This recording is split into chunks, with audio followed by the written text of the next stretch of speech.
I'm going to read you a sample of The Telltale Heart by Edgar Allan Poe. True, nervous, very, very dreadfully nervous. I had been and am. But why will you say that I am mad? The disease had sharpened my senses, not destroyed, not dulled them. Above all was a sense of hearing acute. I heard all things in the heaven and in the earth. I heard many things in hell. How then am I mad? Hearken, and observe how healthily, how calmly I can tell you the whole story. It is impossible to say how first the idea entered my brain, but once conceived, it haunted me, day and night. Object there was none, passion there was none. I loved the old man. He had never wronged me. He had never given me insult. For his gold I had no desire. I think it was his eye. Yes, it was this. He had the eye of a vulture, a pale blue eye, with a film over it. Whenever it fell upon me, my blood ran cold, and so by degrees, very gradually, I made up my mind to take the life of the old man, and thus rid myself of the eye forever. Now, this is the point. You fancy me mad? Madmen know nothing, but you should have seen me. You should have seen how wisely I proceeded, with what caution, with what foresight, with what dissimulation I went to work. I was never kinder to the old man than during the whole week before I killed him. And every night, about midnight, I turned the latch of his door and opened it, oh so gently. And then, when I had made an opening sufficient for my head, I put in a dark lantern, all closed, that no light shone out. And then I thrust in my head. Oh, you would have laughed to see how cunningly I thrust it in. I moved it slowly, very, very slowly, so that I might not disturb the old man's sleep. It took me an hour to place my whole head within the opening, so far that I could see him as he lay upon his bed. Ha! Would a madman have been so wise as this? And then, when my head was well in the room, I undid the lantern cautiously, oh so cautiously, for the hinges creaked. I undid it, just so much that a tiny thin ray fell upon the vulture's eye. And this I did for 7 long nights. Every night, just at midnight. But I found the eye always closed, and so it was impossible to do the work. For it was not the old man who vexed me, but his evil eye. And every morning, when the day broke, I went boldly into the chamber and spoke courageously to him, calling him by name in a hearty tone, and inquiring how he passed the night. So, you see, he would have been a very profound old man, indeed, to suspect that every night, just at 12, I looked in upon him while he slept. Upon the 8th night, I was more than usually cautious in opening the door. A watch's minute hand moves more quickly than did mine. Never before that night had I felt the extent of my own powers, of my sagacity. I could scarcely contain my feelings of triumph. To think that there I was, opening the door, little by little, and he not even to dream of my secret deeds or thoughts. I fairly chuckled at the idea, and perhaps he heard me, for he moved on the bed, suddenly as if startled. Now you may think that I drew back, but no. His room was black as pitch, with a thick darkness, for the shutters were close fastened, through fear of robbers, and so I knew he could not see the opening of the door, and I kept pushing it on, steadily, steadily. I had my head in, and I was about to open the lantern, when my thumb slipped upon the tin fastening, and the old man sprang up in bed, crying out, "Who's there?" I kept quite still and said nothing.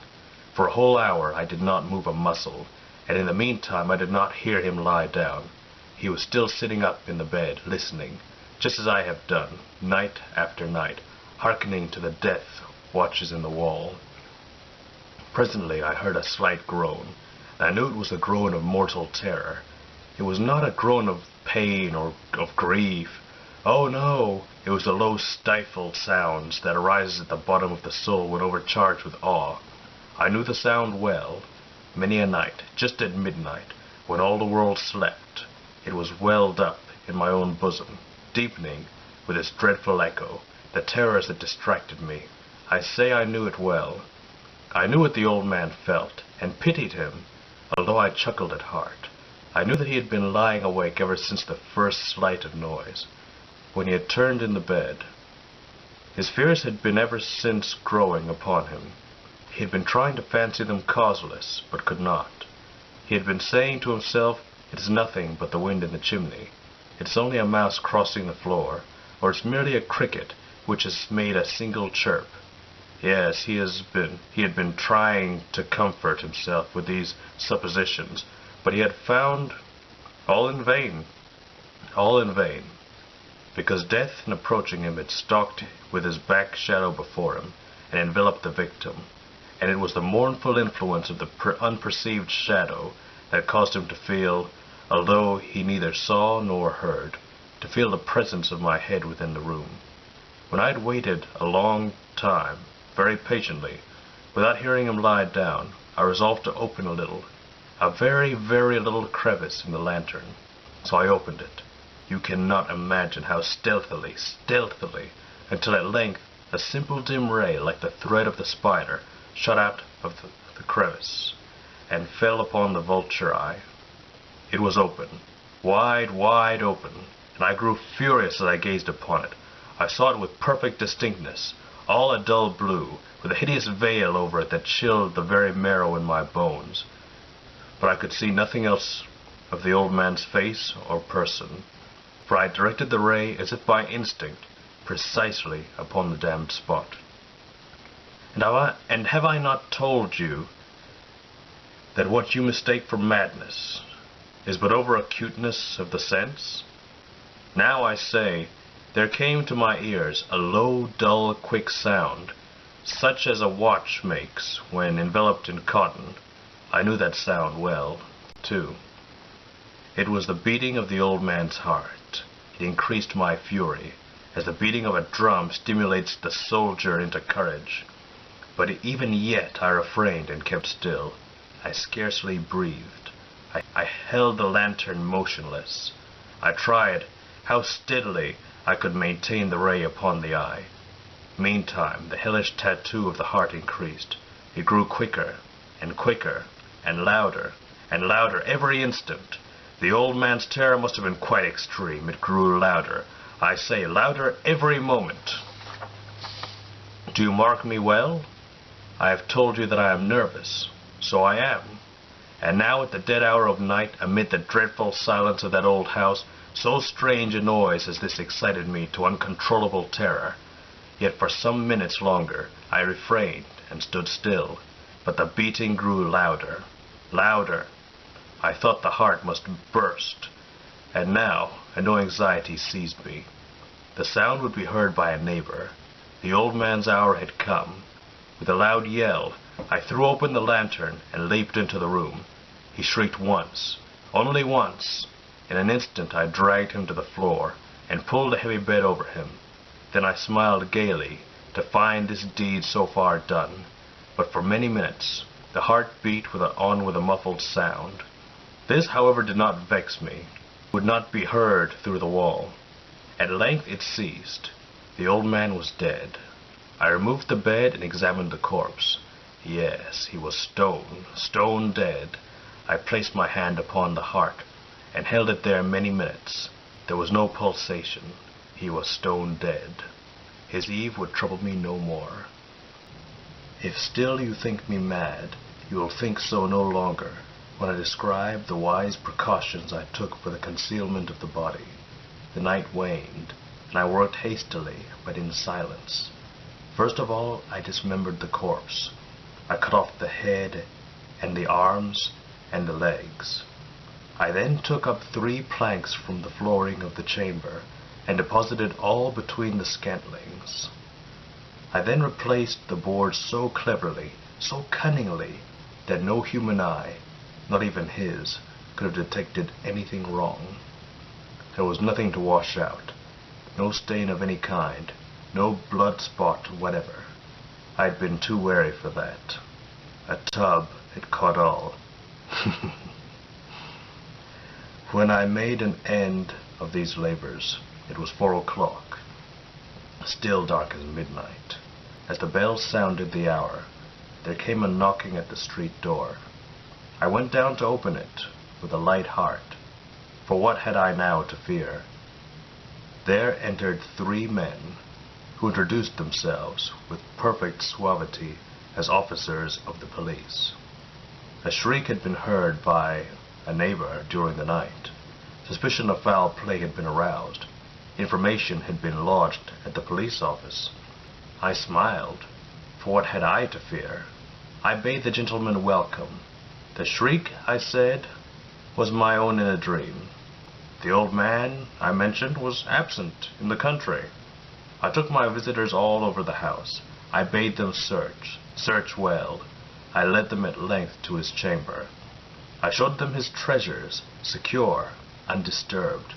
In the enthusiasm of my confidence, I brought chairs into the room and desired them here to rest from their fatigues, while I myself, in the wild audacity of my perfect triumph, placed my own seat upon the very spot beneath which reposed the corpse of the victim. The officers were satisfied. My manner had convinced them. I was singularly at ease. They sat, and while I answered cheerily, they chatted of familiar things, but ere long I felt myself getting pale and wished them gone.